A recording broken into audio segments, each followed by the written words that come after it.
FTSE rebalancing के चलते ही लेकिन बड़ी खरीदारी दिखी। निफ्टी 4% से ज्यादा चढ़ा लास्ट वीक। तो एक बढ़िया शानदार वीक के बाद इस हफ्ते के लिए क्या होंगे बड़े संकेत, ग्लोबल मार्केट से कैसे होंगे संकेत, कई बड़ा इकोनॉमिक डेटा पॉइंट्स पर नजर रहेगी, आज के स्टॉक्स एंड न्यूज क्या होंगे, तमाम सारे एक्शन के साथ सुबह के इस मॉर्निंग शो में आपका बहुत बहुत स्वागत है। मेरे साथ कुशल भी जुड़ेंगे, बताएंगे कि यूएस से ग्लोबल मार्केट्स में क्योंकि अर्निंग्स किक ऑफ हो चुकी हैं, इस हफ्ते यूएस की जीडीपी फिगर्स आनी है, पीएमआई सर्विस डेटा आ जाना है, कंज्यूमर सेंटिमेंट से जुड़े हुए डेटा आने, बहुत सारा इकोनॉमिक डेटा पॉइंट इस हफ्ते। लेकिन शुक्रवार को बाजारों ने कैसे रिएक्ट किया और इस हफ्ते क्या डायरेक्शन रह सकती है, इस सब पर बात करने के लिए हमारे साथ कुशल हैं मॉर्निंग स्टूडियो में। कुशल, बड़े हैं आज डेटा पॉइंट्स, आज का ही आप देखें तो सर्विस एंड पीएमआई डेटा, फिर उसके बाद यूएस जीडीपी डेटा, इस हफ्ते तो बहुत डेटा पॉइंट्स है। लेकिन शुक्रवार को मार्केट से रिएक्ट कैसे किया, बंद कैसे हुई?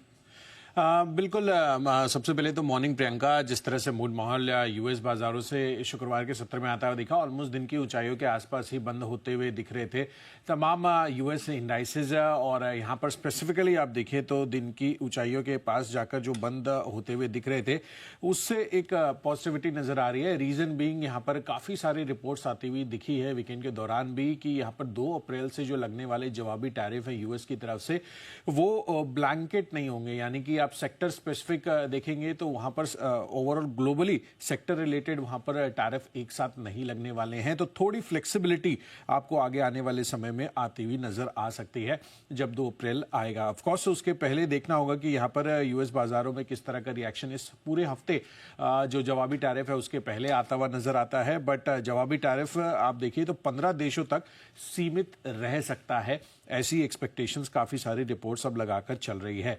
साथ ही यूएस बाजारों के लिए आप शुक्रवार के सत्र में देखेंगे तो टेक्नोलॉजी, कंज्यूमर गुड्स और टेलीकॉम सेक्टर्स जो है मेजर गेनिंग कंट्रीब्यूटर्स रहे थे।